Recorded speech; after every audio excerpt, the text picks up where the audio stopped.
Alors, Sylvain Griffo, donc je suis maire de la commune de Melle dans les Deux-Sèvres et vice-président chargé de l'aménagement du territoire communautaire dont Melle est le chef-lieu.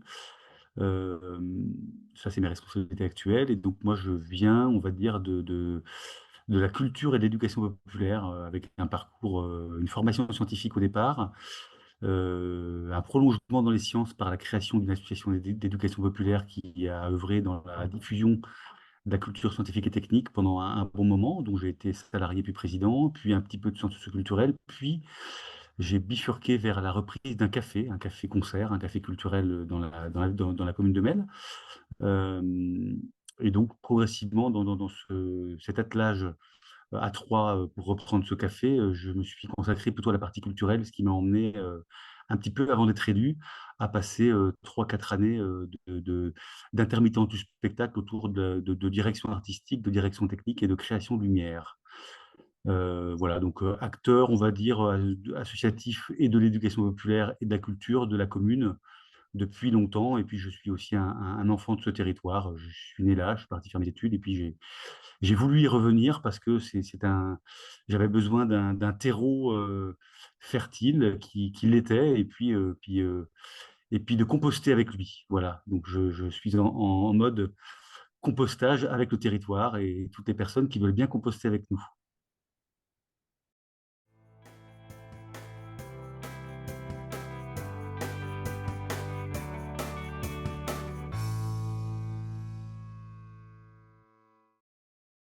Effectivement, liberté, égalité, fraternité, enfin gravé, du moins affiché sur le fronton de la mairie de Mel.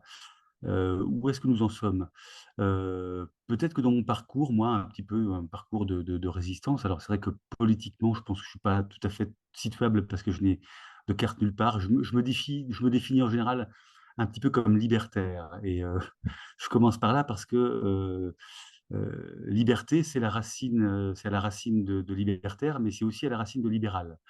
Et pour moi, aujourd'hui, hein, la liberté dans cette trilogie, je pense qu'elle rime beaucoup trop aujourd'hui avec le libéralisme et l'aspect libéral, que ce soit dans l'économie, dans les idées et dans le besoin de liberté de chacun. Et je trouve qu'il y a une belle illustration de cette déviance de la liberté vers le libéral. C'est peut-être les réseaux sociaux où chacun est libre de s'exprimer, bien sûr, ça c'est la liberté, mais chacun est aussi libre de dire n'importe quoi et de considérer que seul il a raison contre tous et que ça c'est pour peut-être la partie humaine. Et je nous trouve aujourd'hui très emprisonnés dans une forme de libéralisme économique, hein. Je veux dire, forcément, les marchés, le marché doit être libre pour être vivace, bien sûr, probablement, et que les entrepreneurs, et j'en ai été un, ont toujours été assoiffés de liberté, mais finalement, ils se sont emprisonnés en faisant dévier cette liberté vers le libéralisme. Et on est, de mon point de vue, prisonnier. Et je trouve que dans cette trilogie et dans ces trois mots, liberté peut être celui qu'en a pris le plus dans la figure. Pour l'égalité, je crois qu'en réalité, l'égalité est devenue aussi de l'égalitarisme. Et je crois que moi, il y a un mot que je préfère beaucoup au mot égalité, c'est le mot équité. Euh, et ça prend une place assez forte dans notre territoire où la petite commune de 70 habitants voudrait peut-être avoir la même place que la commune de 3000 habitants, ou celle de 1000, ou celle de 5000 ou de 6000. Et il y a beaucoup d'élus, effectivement, qui ne prennent aucune décision parce qu'effectivement, ils ont peur de répondre. Ben, on n'est pas égal quand on est 70 habitants et quand on est 5000, et c'est pas une question de valeur. Par contre, on peut avoir une approche équitable et que délivrer les mêmes services à une commune de 70 habitants et à une commune de 5000, c'est pas les traiter de manière égale, c'est les traiter de manière équitable. Et en ce sens-là, c'est ce deuxième mot de la devise de la République française en a pris aussi beaucoup dans la figure, je trouve, hein. Donc, pour moi, voilà, liberté est allée trop vers le libéralisme, égalité est allée trop vers l'égalitarisme. Et peut-être que le mot que je conserverai le plus, moi, de manière précieuse, c'est le mot fraternité. Et finalement, c'est peut-être le seul qui a, voilà, on ne parle pas de fraternalisme, ni de fraternaire, mais le mot fraternité, c'est celui qui est le moins mis en avant aujourd'hui, en tout cas. Je pense qu'il y a un besoin de recréer du lien entre les personnes, un besoin de solidarité, un besoin de fraternité qui est important, puisqu'en réalité, c'est ce que je disais un peu au départ, l'individualisme, il s'est incarné dans la liberté de faire ce que l'on veut, moi je veux faire. Et donc ce côté libre prend de moins en moins de sens pour moi aujourd'hui. Par contre, la fraternité, c'est ne pas s'enfermer, c'est rester libre dans la capacité à vivre avec les autres. C'est peut-être ce qui me rend un petit peu libertaire. Et puis il y a peut-être une autre chose moi qui me parle plus que les autres dans le domaine de la fraternité, c'est que dans ma formation, et je ne l'ai pas dit tout à l'heure dans ma présentation, mais depuis que je suis petit, je suis scout. Je suis un scout comme il y en a partout dans le monde, qui est le plus gros mouvement d'éducation populaire au monde, alors qu'à toutes ses ramifications et ses différences. Je suis dans un territoire qui est un territoire d'origine protestante, et donc mon ADN, c'est plutôt c'est le scoutisme unioniste, qui est le scoutisme d'origine protestante.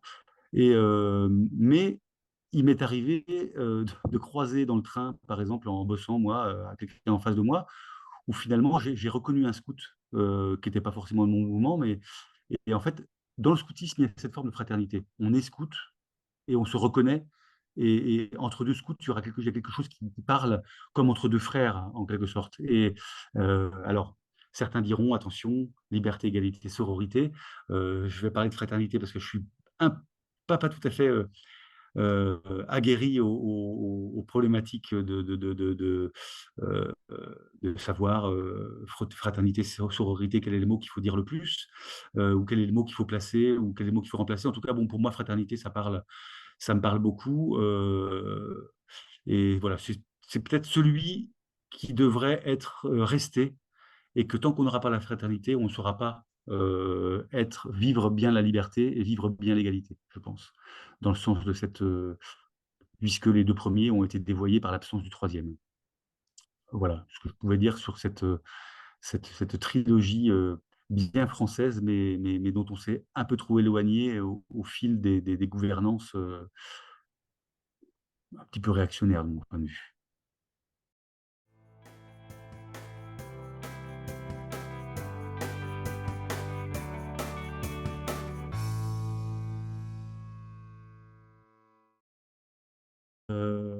Pour moi, alors, vous parlez à un scout, et le principe du scout, du scoutisme, c'est d'emmener des jeunes en pleine nature et de les faire s'organiser. Je ne dis pas se débrouiller parce que voilà, enfin, se débrouiller, s'organiser et travailler ensemble. Euh, et donc pour moi, le scoutisme est une forme de résilience. Il forme les personnes à, euh, euh, à être responsables, à être autonomes, à être solidaires. Et la résilience, pour moi, elle passe d'abord avec les personnes. C'est-à-dire que si on aura du mal à aller vers de la résilience entre mauvaises personnes. C'est-à-dire pour des personnes qui penseront à elles d'abord. Et je pense que avant tout, la résilience, c'est savoir que l'on n'est pas seul et qu'on ne sera pas forcément seul à être dans cette résilience-là. Ou alors c'est du survivalisme, mais c'est plutôt de la survie. Euh, mais pour moi, c'est pour ça que résilience et intelligence collective, pour moi, c'est des vrais synonymes. La résilience, c'est d'abord l'intelligence collective, puisqu'on ne pourra pas être résilient seul. On est résilient à plusieurs, voire en société. Maintenant, il y a une question de taille. Je pense que la taille a quelque chose d'important. Moi, je suis maire d'une commune de 6 000 habitants qui était avant une commune de 3 500 habitants, puis qui s'est rassemblée avec deux, trois autres communes autour d'elle. Et ma perception aujourd'hui, c'est que la résilience, elle est atteignable à l'échelle de notre commune. Et on le voit aujourd'hui, les communes ont beaucoup d'obligations. Je vais passer par un petit artifice technique, mais les communes ont beaucoup d'obligations, dont celle de mettre en œuvre un plan de prévention des risques pour savoir comment on va réagir avec les habitants si il y a un accident climatique, s'il y a un tremblement de terre, etc. Et finalement, je reviens, moi, beaucoup en bas de la pyramide de Maslow. Dans ce plan de prévention des risques, euh, l'État attend qu'on sache comment est-ce qu'on va confiner les enfants à l'école, comment est-ce qu'on va confiner les gens à tel endroit, comment est-ce qu'on va communiquer les uns avec les autres. Moi, je reprends la pyramide de Maslow à la base, c'est comment on va boire et comment on va manger ensemble. Et le jour où effectivement, et c'est arrivé finalement à quelques reprises récemment, hein, quand les rayons des supermarchés sont vides, euh, c'est pas simplement les personnes en détresse qui viennent au Resto du Cœur. C'est tout le monde qui a besoin de manger et de respirer et de boire. Et donc moi, en fait, je prends la politique municipale euh, avec toute l'animation qu'il y a dans ma commune et la vie sociale et la vie culturelle et la vie militante, parce que c'est une commune où il y a un fort taux de militants ou un fort militantisme très divers.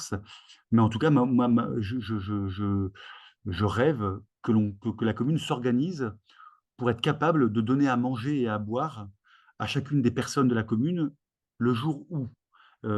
Puisqu'en fait, les risques qu'on nous demande de prendre en compte, ce sont ceux d'un camion qui s'effondre sur la route, donc un camion qui transporte des marchandises dont on ne sait pas d'où elles viennent, que l'usine Céveso Seuil Haut du territoire explose ou pas, et qu'il y ait un cyclone. Et encore, le cyclone, le PPRT nous impose de trouver des moyens de continuer à communiquer. Mais communiquer, c'est bien, mais vivre, respirer, boire et manger, c'est beaucoup mieux. Et donc, il y a quelques points sur lesquels je suis très attentif et sur lesquels on travaille beaucoup dans la commune de Mel, c'est comment est-ce qu'on pourra se chauffer, et je vais dire peut-être se réchauffer les uns les autres, puisque pour se chauffer, on a besoin de beaucoup d'énergie, pour se réchauffer, on en a besoin de moins, on a besoin d'énergie, mais moins que pour se chauffer simplement. Euh, Comme on a besoin de se nourrir, et de se nourrir les uns les autres, euh, parce que celui qui n'a pas de jardin a besoin de se nourrir aussi. Et comment on pourra boire, parce qu'on a une eau qui est aujourd'hui de plus en plus polluée, qu'on est, nous, en milieu rural, et qu'on voit bien qu'il y a une forte pression sur cette ressource, euh, et que en plus d'avoir, nous, la ressource propre en termes d'eau potable, c'est une ressource qui est puisée chez nous pour donner à boire à des gens qui ne sont pas de ce territoire-là, puisqu'elle part ailleurs. Et donc, euh, pour moi, la résilience, elle est euh, pour les gens de notre territoire, mais aussi pour ce que l'on donne aux autres et pour ce que l'on est pour les autres. Et en fait, un territoire rural, il est un territoire d'agriculture pour les autres, il est un territoire d'eau prélevée pour les autres, et il est un territoire aujourd'hui d'énergie pour les autres. Puisqu'on vient, on a des territoires où on installe des moyens de production énergétique, parfois euh, à- de bon gré et parfois de mal gré. Et donc, finalement, la résilience telle qu'on cherche à la faire vivre dans la commune de Mel, c'est comment est-ce qu'on se réapproprie ces moyens de production euh, au service de la population, puisque c'est d'abord la responsabilité d'un maire, mais aussi au service des autres, parce qu'on ne mangera jamais tout ce que l'on produit sur notre territoire. Donc il y a besoin effectivement de produire ici pour d'autres. Mais par contre, le meilleur moyen d'être résilient, c'est qu'on nous laisse le faire à nos conditions d'exploitation du sol, du sous-sol, et des éléments qui sont ceux de nos territoires ruraux.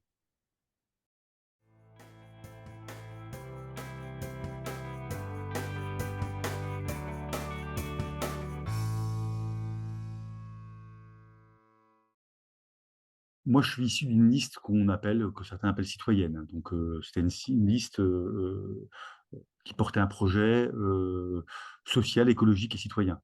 Euh, donc, on a commencé par déjà relier, enfin, alors, c'est une commune dans laquelle il y a beaucoup d'associations et beaucoup de gens qui agissent au niveau associatif. Donc, on est parti sur un terreau qui était fertile, hein, le terreau fertile dont j'ai parlé tout à l'heure.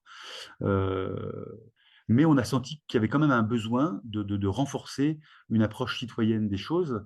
Euh, et donc, on a mis, nous, quelques outils en route qui ne sont pas des outils miraculeux, hein. On a mis en place ce qu'on appelle des assemblées citoyennes qui permettent de trancher certains sujets. On en a mis en place à 3-4 reprises, 4-5 reprises depuis le début du mandat.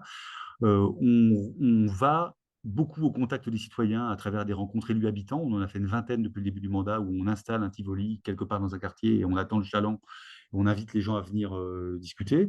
Euh, on a mené des études d'aménagement qui ont fortement impliqué les citoyens. On est allé chercher les commerçants, on est allé chercher les citoyens dans leur rue pour qu'ils s'expriment. Je dirais que ça commence par là. Après, dans une commune ou dans une collectivité, ensuite, il faut décider. Euh, c'est bien comprendre à quel moment on fait de la concertation, à quel moment on fait de la codécision, à quel moment on fait de la consultation. Et donc, il y a différents niveaux d'implication. En réalité, il n'y en a pas un meilleur que l'autre. Il faut un petit peu de tout. Consulter les gens pour pas décider de choses sans qu'ils soient au courant. Euh, Concerter pour enrichir la future décision de ce que ceux qui veulent bien venir euh, ont envie de partager. Euh, Co-décider quand ça semble vraiment nécessaire ou utile. Et donc, nous, on active un petit peu tous ces moyens-là. Et on travaille aussi beaucoup avec les associations. Je ne vais pas aller jusqu'à dire qu'à Mel, on est en sociocratie. Mais il y a beaucoup de choses qui sont mises en place par des associations euh, à Mel. Et, euh, et j'aurais envie de dire, de mettre un petit mot chapeau, finalement, c'est peut-être tout ça de la coopération. C'est-à-dire que dans la coopération, il y a ceux qui vont être amenés à décider, il y a ceux qui vont être amenés à contribuer, ceux qui vont être amenés à financer, et chacun ramène son dû sans exiger plus de pouvoir que les autres. Euh, et donc, dans la sociocratie, c'est une démocratie des ensembles plus que des citoyens ou des personnes. Et donc, c'est peut-être un petit peu comme ça que vit Mel, une association. C'est rare que Mel, que la commune découvre qu'une association va faire quelque chose d'ambitieux et qu'on soit obligé de lui dire non parce qu'on n'a pas les moyens. Les choses sont maturées de manière longtemps à l'avance. Une association va dire ah, on ferait bien ça, vient le partager avec nous. On dit bah, voilà les contraintes qu'on peut avoir nous en tant que collectivité. Et le projet mature sans qu'on ait à arbitrer à un moment donné de manière comme des censeurs des dossiers de subvention ou des oui ou des non. Et donc, euh, euh, on est à une taille de collectivité où on peut le faire. Parce qu'il y a une connaissance du, une connaissance locale et une connaissance des acteurs qui est assez forte. Et peut-être nous sommes assez nombreux dans cette mandature à être aussi issus du milieu associatif et du milieu de l'éducation populaire. Donc, ça facilite beaucoup les choses. Ça ne nous rend pas forcément la gouvernance municipale facile parce que on arrive avec des idéaux qui se confrontent aux contraintes républicaines. Euh, mais on décide avec. Et je peut-être un petit exemple là aujourd'hui, puisque la question elle est sur on est tous à cran. Euh, la commune de Mel est proche de la commune de Sainte-Soline. On est à une petite quinzaine de kilomètres.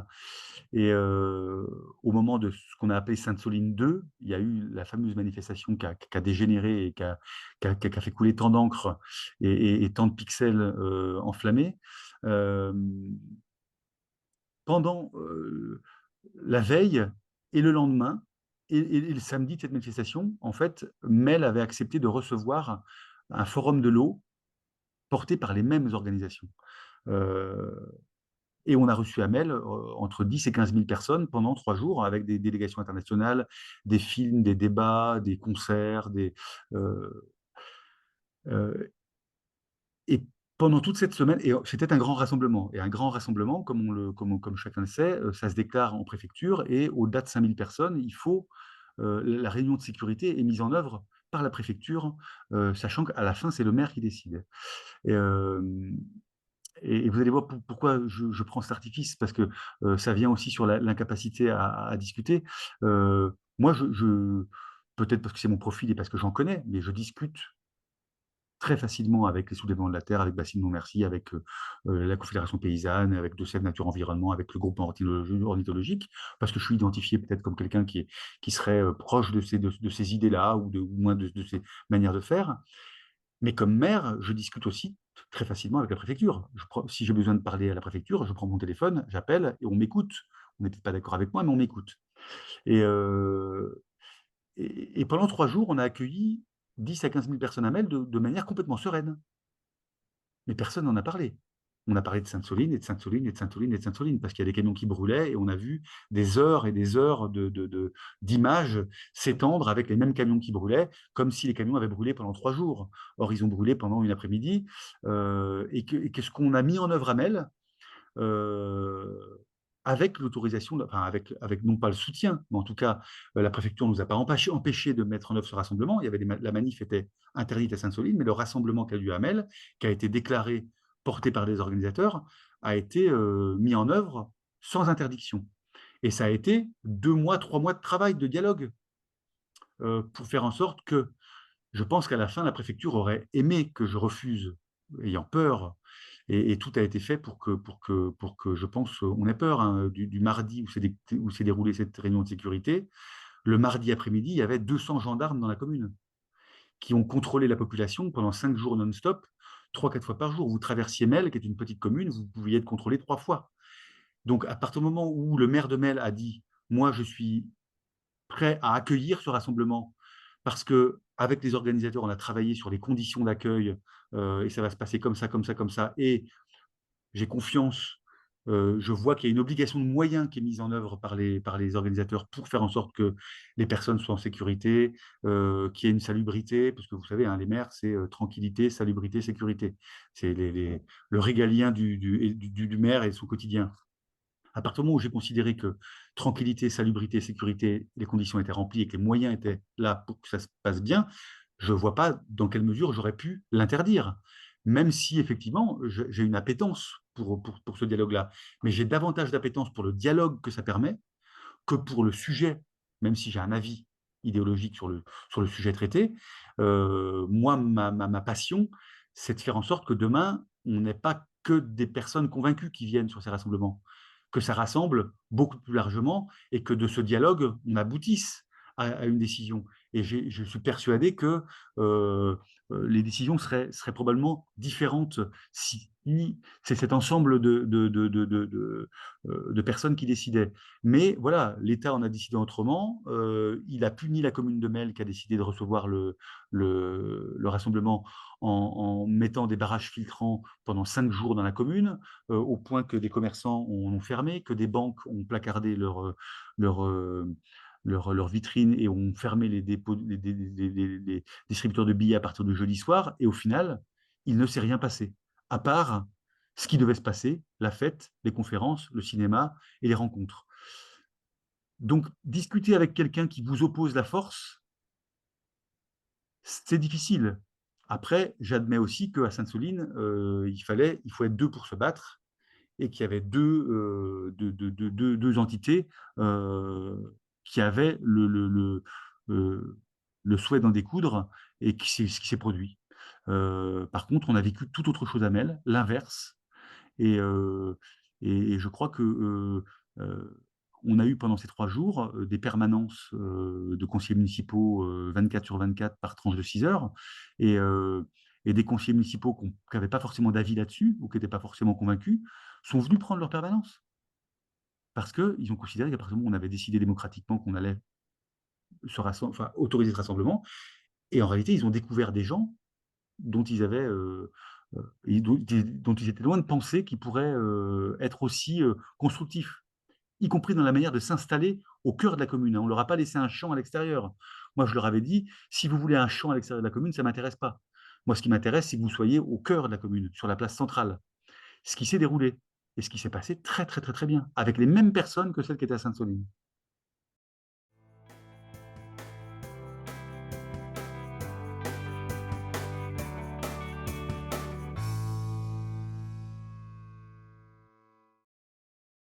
Plaisir, c'est que, alors, enfin, ça va être assez personnel ce que je veux dire, hein, mais en réalité, moi, je suis un peu comme j'étais avant. J'ai une formation scientifique, mais aussi une formation d'animateur formé par l'éducation populaire. Et en réalité, le rôle d'un élu local, qui plus est de maire, c'est un rôle d'animateur, en fait, d'animer une équipe, d'animer des projets, de les faire suivre. Et donc, en ce sens-là, pour moi, c'est un grand plaisir parce que c'est le déploiement de projets à une échelle qui est plus importante que celle d'une association ou autre.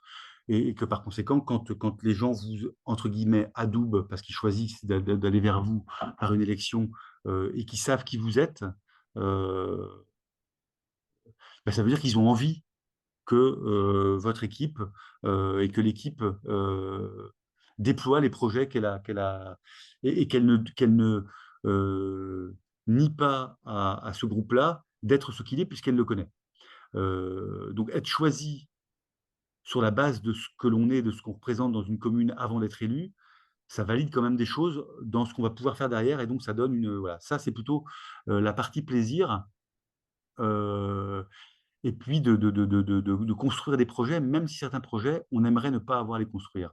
Et là, pour le coup, c'est la partie des plaisirs, c'est le fait qu'on nous laisse aujourd'hui un peu en plein désert par rapport à des responsabilités qui ne sont pas celles des élus locaux. Je prends le cas de la santé, par exemple. Aujourd'hui, les communes font feu de tout bois pour créer des maisons de santé, des centres de santé, faire venir des toubibs. C'est pas leur boulot au départ. C'est pas le rôle d'une commune, ça. C'est le rôle de l'ordre des médecins en premier lieu, de faire en sorte que dans tout point d'un territoire, voilà, et puis de l'État, de la CPAM et de l'ARS. En fait, on est mobilisé là-dessus. Euh, on est mobilisé sur les énergies renouvelables, ce qui, au départ, avec une bonne planification, normalement, ne devrait pas créer des problèmes dans les territoires comme les nôtres. En fait, moi, le vrai déplaisir, c'est d'être mobilisé sur tout un tas de sujets qui nous évitent, enfin, qui nous empêchent de passer suffisamment de temps sur ce qui est le plaisir. Et qu'en réalité, je pense que ça, c'est une des vraies raisons pour lesquelles il y a une crise de vocation chez les élus. C'est parce qu'en réalité, ben, on est en train de refiler aux élus locaux, je ne vais pas dire la merde, mais de leur refiler tranquillement, en plus de ce qu'ils font déjà, parce qu'on ne nous a rien enlevé, à part la taxe d'habitation. On nous a enlevé les moyens, on nous a enlevé l'autonomie des moyens, mais plus que l'autonomie des moyens, on nous a enlevé une grosse partie des moyens et de l'autonomie qu'on a dans ces moyens-là, et en même temps, on nous redonne tout un tas de charges avec les mêmes moyens. Et en réalité, je pense qu'il y a une forme de tension chez les élus, mais aussi dans les services, puisqu'en réalité, euh, moi j'ai une directrice générale des services qui me dit mais c'est quoi ce bazar, enfin, elle a pourtant de la bouteille, elle dit mais là, pour le coup, c'est plus possible, tous les jours, il nous tombe un truc nouveau, quid du quotidien. Et en réalité, notre rôle d'élu local, normalement, c'est vraiment le quotidien de nos habitants. Et en fait, on est de plus en plus éloigné du quotidien de nos habitants. Alors bon, j'enlève le Covid, Vigipirate, etc., parce qu'on a notre rôle au niveau de la sécurité. Mais ce que nous délègue l'État, c'est la salubrité, la tranquillité et la sécurité. Au-delà de ça, ça pourrait être simple. Mais en réalité, aujourd'hui, on nous délègue tout un tas de choses à travers les communes et à travers les intercommunalités qui rendent assez difficile la capacité de trouver du plaisir dans la fonction. Euh, Moi, je suis plutôt bien entouré. On est une commune où il y a beaucoup de projets, donc ça laisse, enfin, ça me laisse du carburant euh, quand même. Mais j'avoue que à 2 ans de la fin du mandat, quand on me dit allez, tu vas y retourner, en fait, je n'arrive pas à prendre une décision, même et si j'en avais une dans ma tête, je ne la donnerais pas parce que dès qu'on donne une décision par rapport à, parce que ça commence à venir là, hein, les interrogations. Euh, à partir du moment où on donne ce qu'on souhaite faire, tout est regardé au prisme de toute façon, comme il va y retourner, il va donner à manger à tout le monde pour. Euh, mais alors que alors que je vais dire que j'allais pour un mandat, alors qu'en cours de mandat, on m'a fait comprendre, et de tous les points de vue, tu sais, 6 ans, ça peut être court pour entamer des projets. Puis en plus, on a eu 2 ans de Covid au départ qui ont fait qu'on a des projets qui sont partis en retard. Euh, mais là, en fait, j'ai un vrai blocage non décisionnel, véritable et profond, en me disant, mais est-ce que, au regard de ce que c'est comme charge, j'ai envie malgré le plaisir que j'y trouve par moment et malgré peut-être le plaisir que d'autres y trouvent, que ce soit nous plutôt que d'autres, et peut-être même que le plaisir qu'on prend à ce que certains soient dans le déplaisir, que ce soit nous, euh, eh ben, je me dis, est-ce que je reviendrai pas tranquillement derrière mon bar, dans mon bistrot, à accueillir des petits concerts et des choses comme ça, et puis place à d'autres. Euh, et à 2 ans de la fin du mandat, ben, pour le coup, nous, on a engagé des choses qui auraient dû être engagées plus tôt et qui auraient pu trouver leur aboutissement, mais avec 2 ans de retard, vous ne pouvez pas les faire aboutir dans le mandat. Donc ça va déborder. Et là, la responsabilité, c'est de se dire, est-ce qu'on le livre à d'autres? Est-ce qu'on sort du carré en disant, ben voilà, nous, on a initié ça, maintenant, démerdez-vous avec.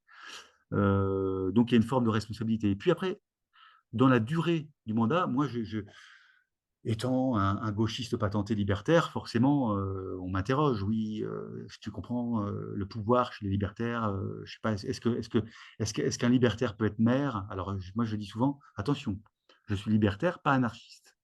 Il y a il y a une petite nuance. Euh, mais on peut aussi partager les choses. C'est-à-dire qu'on peut avoir une équipe qui continue sans forcément être soi-même maire ensuite. Mais il y a une partie du déplaisir quand même, elle est dans la déférence. C'est-à-dire que moi, j'étais Sylvain Griffoux avant d'être maire. Et une fois que je suis devenu maire, il y a des gens qui ne m'ont plus regardé de la même façon, alors que je ne pense pas avoir beaucoup changé. Euh, et même chez les gens qui considérait que c'était intéressant que ce soit moi ou un autre de la liste, parce qu'on avait une approche qui était une approche transversale, horizontale et pas pyramidale, etc., etc., eh ben, vous voyez des personnes qui viennent vers vous en disant, ah, en fait, euh, il y a quand même du pouvoir là. Or, moi, j'essaie de pas exercer mon mandat dans une dynamique de pouvoir, mais dans une dynamique d'animation.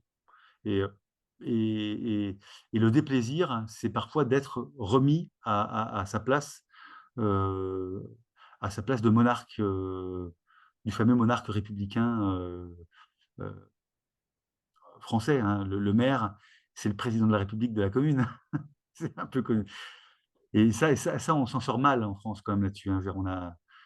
On n'arrive toujours pas à digérer d'avoir guillotiné le roi, quoi.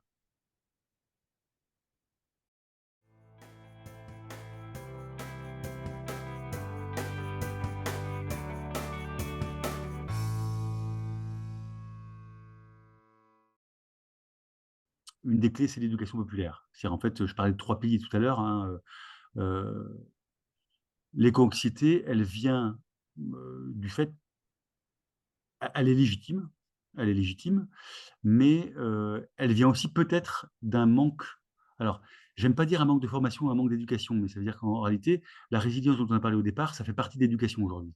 Et en réalité, je pense que quand on a les trois éducations, l'éducation nationale pour instruire, l'éducation familiale, qui est peut-être celle qui est délicate aujourd'hui, vous n'avez pas d'enfants, j'en ai trois, mais euh, où beaucoup de parents se retrouvent en déshérence dans l'éducation de leurs enfants, euh, et l'éducation populaire. Pour moi, en réalité, aucune de celles-ci ne se monte sur les pieds.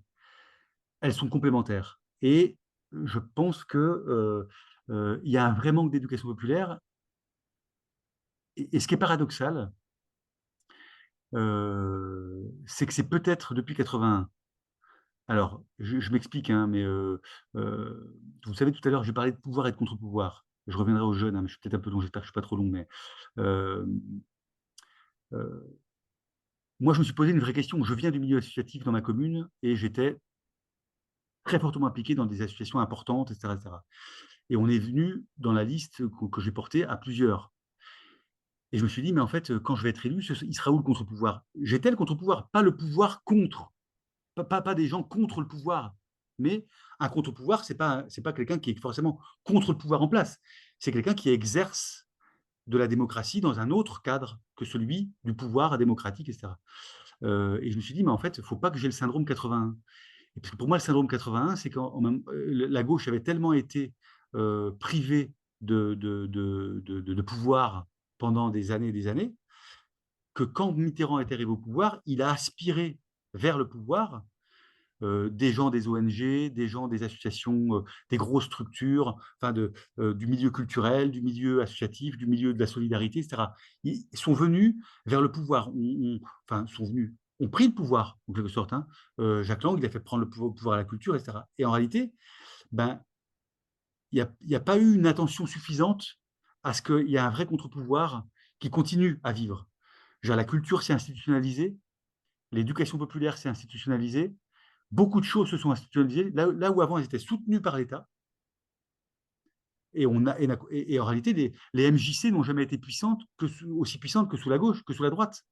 Et puis en fait, on voit ce que ça a donné ensuite. Alors, pas forcément sous la gauche, hein, il y a eu alternance, etc. etc.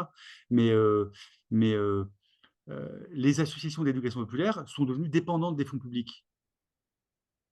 Les grosses structures enfin, culturelles, on s'est mis à labelliser, à homologuer, à conventionner, et on termine aujourd'hui avec des appels à projets où en réalité, pour avoir un peu de sous qui étaient légitimes avant, vous devez remplir des appels à projets.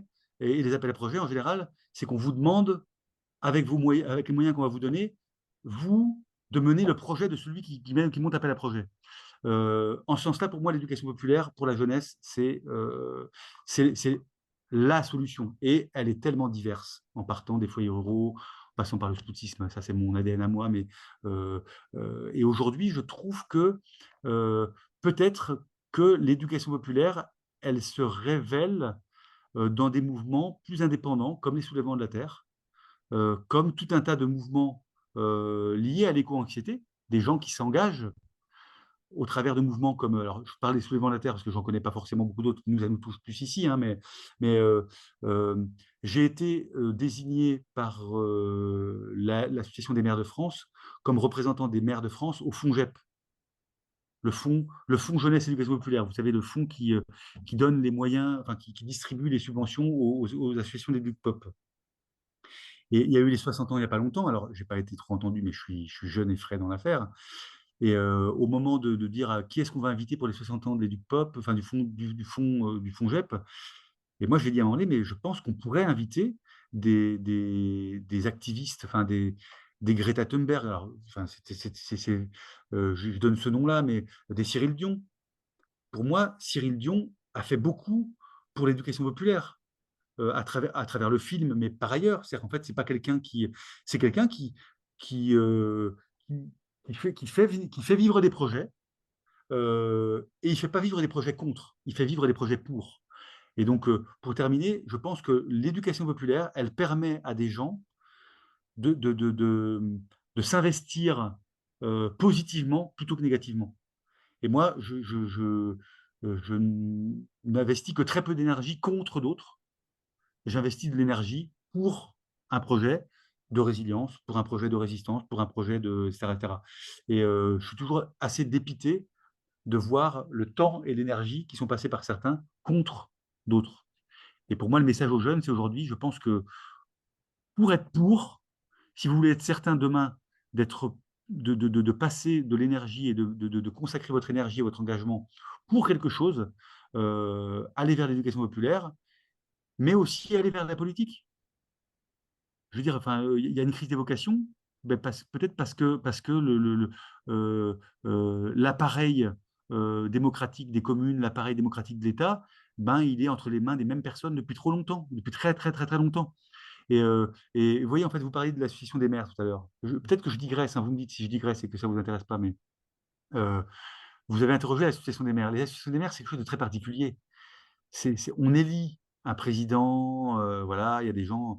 Et puis, vous savez qu'il y a quelque chose bon, qui n'est pas obscur, mais dans le lien entre les élus locaux et les préfectures et l'État, il y a une myriade de commissions. La commission départementale, enfin, la CDPNAF, le CODERST, la CDCI, la CDAC, le CDEN. Vous savez, le CDEN, c'est lui qui fait la carte scolaire, le conseil départemental, la commission départementale le CODER, moi je siège au CODERST et au CDNPS. Le CODERST, c'est la commission départementale d'évaluation des risques sanitaires et technologiques. Et le CDNPS, c'est la commission départementale nature, paysage et sites. Installation d'éoliennes, ça passe par cette commission, il y a un avis qui est rendu. Au début d'un mandat, et vous allez voir pourquoi je chaîne avec ça, au début d'un mandat, dans les trois premiers mois, on reçoit tout un tas de documents de la préfecture en disant il faut former le CDNPS, il faut former la CDPNAF, il faut former la CDAC, la commission départementale d'aménagement commercial, celle qui dit oui ou non, vous pouvez installer un magasin, etc. Il y en a 24 comme ça, quasiment 24. Certaines, c'est sur nomination, mais normalement, c'est une élection. Les élus dans un territoire, dans un département, peuvent monter des listes Et donc, on procédera à une élection, et liste contre liste, et les gens qui vont être élus, qui vont avoir la liste qui va remporter le plus grand nombre de voix aura le plus grand nombre de postes à ces commissions-là. C'est de la politique. Comme vous arrivez comme maire comme moi, vous n'êtes pas trop au jus de ça. Et c'est pas en 3 mois qu'on fait un réseau d'élus qui est capable de monter une liste pour une douzaine de commissions départementales, ou des listes à chaque commission. Donc, on vous dit, vous inquiétez pas, l'association des maires va s'en occuper. Mais l'association des maires, elle n'est pas neutre. Elle se déclare comme neutre. Mais je veux dire, euh, elle est rarement de gauche dans les territoires, puisque c'est quand même un maire, une voix. Donc, les communes rurales un peu conservatrices euh, votent souvent pour les gens qui leur ressemblent, et c'est beaucoup de voix. Et donc, pour le coup, quand on compose ces commissions-là, eh ben, on oublie de faire de la politique. Or, les avis que rendent ces commissions demain, c'est quand même des avis où nous, comme élus, on va porter des positions. Moi, là, on m'a collé dans ces deux commissions-là. Je pense qu'il y a des gens qui s'en mordent les doigts parce qu'ils se disent merde. En fait, ils nous emmerdent sur les prélèvements d'eau, sur les dérogations, sur l'éolien, sur les petites bêtes, sur la préservation de la vie faune, des chiroptères. Et moi, ce que je dis beaucoup souvent quand on m'invite dans des réunions avec des gens qui portent beaucoup de messages et qui militent, à la fin, je leur dis, mais vous savez, on peut s'engager dans le militantisme et dire, ouais, les élus, c'est rien qu'à être des cons, ils ne sont pas d'accord avec nous. Ben, moi, je leur dis, mais prenez leur place. Et assurez-vous de transmettre à d'autres votre militantisme. Moi, je me suis assuré que l'association dont j'étais le directeur et dont on m'avait dit, tu te rends compte, si t'es maire, comment on va faire, on ne pourra jamais faire. Je dis, attendez, là, moi, j'ai la conviction que tout ce qu'on a fait ensemble pendant des années, vous pouvez le porter. Et là, vous incarnez la capacité à faire dans une personne et à fédérer. Vous allez voir, bon, ça fait 4 ans et demi qui se débrouille sans moi, et ça marche très bien. Et il continue. Mais la peur que ceux qui incarnent peut-être un peu plus que les autres à un moment donné s'en aillent et que ce soit plus possible qu'on puisse plus faire, voilà. Il y a des gens qui partent pas suffisamment vite et qui devraient partir plus tôt. Et donc là, au bout d'un moment, ça devient impossible parce qu'ils ont été là tellement longtemps qu'en fait, quand ils sont plus là, ça s'effondre. Et la peur de ceux qui ne sont pas, entre guillemets, à la tête, que cette tête parte et qu'on puisse plus faire. Et moi, je pense voilà, il faut cette rotation. D'où la question aussi du cumul des mandats. Mais moi, je dis aux jeunes, l'éducation populaire, c'est la meilleure formation pour aussi assumer de faire de la politique et aussi apprendre à avoir tort. Enfin, avoir tort. Apprendre à ce que la décision qui soit prise ne soit pas celle que l'on souhaitait, parce que la majorité a décidé que. Et ça, pour le coup, il faut l'éducation populaire pour l'apprendre. Et même si en éducation populaire, on milite, parfois, il y a trop de chapelles militantes qui considèrent que si on n'est pas d'accord avec moi, je fais une scission. Ben, ça a ses limites. Alors, c'est aussi pour ça, enfin, je dis ça, mais en même temps, je dis, moi, je ne rentre dans aucun parti parce que je ne vois pas comment je pourrais rentrer dans un parti aujourd'hui, sachant que je trouve que les socialistes font des trucs très bien, que les communistes font des trucs très bien, que les écologistes font des trucs très bien, que les insoumis font des trucs très bien, que parfois il y a des choses très bien aussi dans des partis autres, et qu'en réalité, à partir du moment où on dit qu'un parti a fait un truc bien, on est complètement. On dit ah ouais, t'es socialiste. Je dis attendez. Et donc, j'aurais du mal, peut-être moi-même, à être loyal dans un parti. Oui, c'est paradoxe. Mais par contre, je pense que voilà, aux jeunes, l'éduc pop, l'éduc pop, l'éduc pop.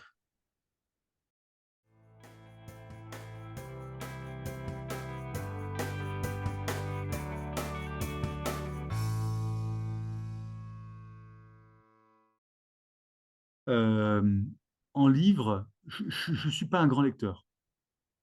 Je suis pas un très grand lecteur. Je lis pas mal d'articles, de la presse, etc., etc. Mais à mon grand regret moi-même, euh, et c'est pas parce que je suis élu et que je manque de temps, c'est parce que je n'étais pas forcément un grand lecteur avant. J'ai été frustré par mon frère prof de lettres classiques, peut-être, qui lisait beaucoup. Euh, J'aurais envie comme bouquin. de conseiller Propaganda.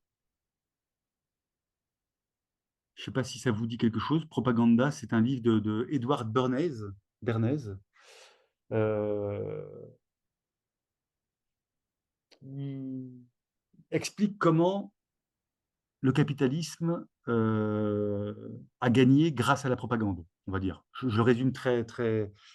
Et il déconstruit, il dit voilà, sans propagande, euh, des grands ensembles ne peuvent pas forcément être aussi dominants qu'ils le sont. Et donc, c'est un vieux bouquin, c'est un vieux bouquin, je regardais là, parce que je me l'étais noté, mais je n'avais pas regardé. J'avais pas regardé l'année. C'est un bouquin de 1900, voilà, écrit en 1928. Le manuel classique de l'industrie des relations publiques. Et donc, c'est quelqu'un qui a écrit l'industrie de la relation publique à une époque où, enfin, où lui-même s'est rendu compte. Hein. C'était pas un gauchiste patenté. Hein. C'est quelqu'un qui a déconstruit. Voilà. Donc, pour moi, Propaganda, c'est vraiment un bouquin qui éveillerait les consciences. En film, je suis très embêté parce que là, pour le coup, je lis pas beaucoup, mais par contre, je suis un dévoreur J'aurais envie d'en dire plusieurs, c'est ça qui est embêtant. Je suis un immense fan de Kubrick, de Stanley Kubrick. Bon, voilà, et par conséquent, euh, j'aurais envie de dire Kubrick. Parce que c'est difficile de choisir chez Kubrick.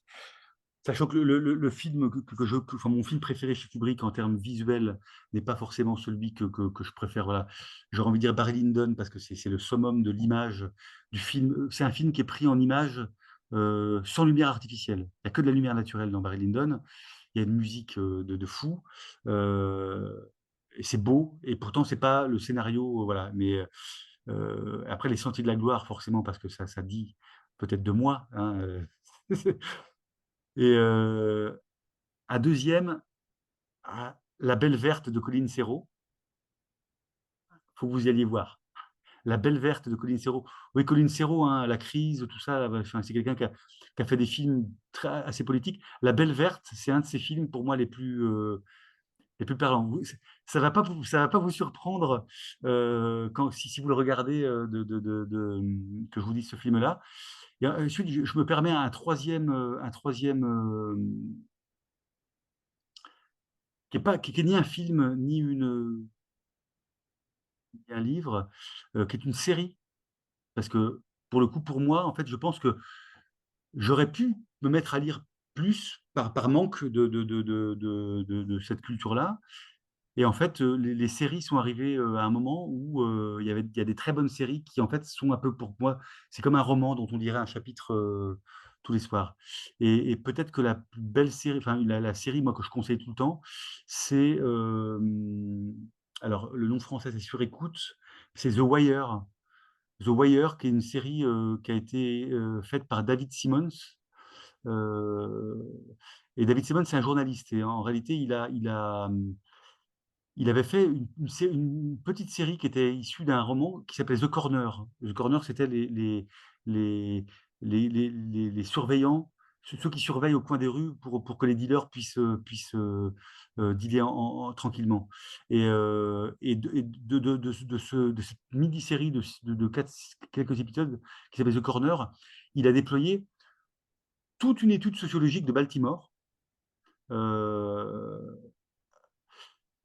Parce que c'est parce qu'il est journaliste. Vous savez, il a aussi fait la série Trémé. Trémé, c'est une série qui a été faite sur la Nouvelle-Orléans post-Katrina. Comment la Nouvelle-Orléans a été, s'est rebâtie un petit peu euh, par rapport à cette légende de la musique, enfin, la musique de la Nouvelle-Orléans et de ces dynamiques-là.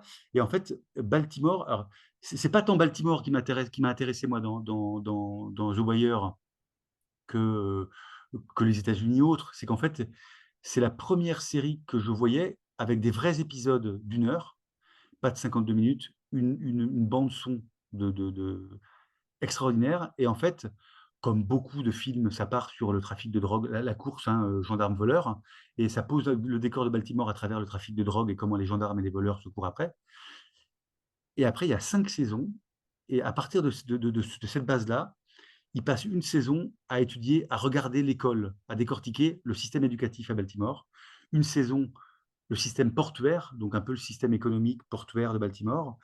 Euh, le système politique de la commune, de la collectivité. Et il conclut dans la 5e en mettant un peu tout ça ensemble. Et en fait, c'est une vraie analyse sociologique, c'est un vrai regard sociologique par une série qui est très bien interprétée, voilà, et moi, j'ai été assez sidéré par le niveau enfin voilà, c'est c'est peut-être le Kubrick de la série. Une vraie attention à la musique, une vraie attention au dialogue. Euh, vous avez quelques coups de feu, mais qui sont pris en prise réelle, donc ça, c'est pas du tout la même chose qu'un coup de feu qui a été amplifié pour que ça passe dans les basses et que le système surround de Dolby permette que vous soyez au milieu, etc., etc. Voilà, c'est pour moi voilà, euh, ça reconstituerait un peu une Bible. Que vous savez, les protestants, c'est Dieu seul, la Bible seule.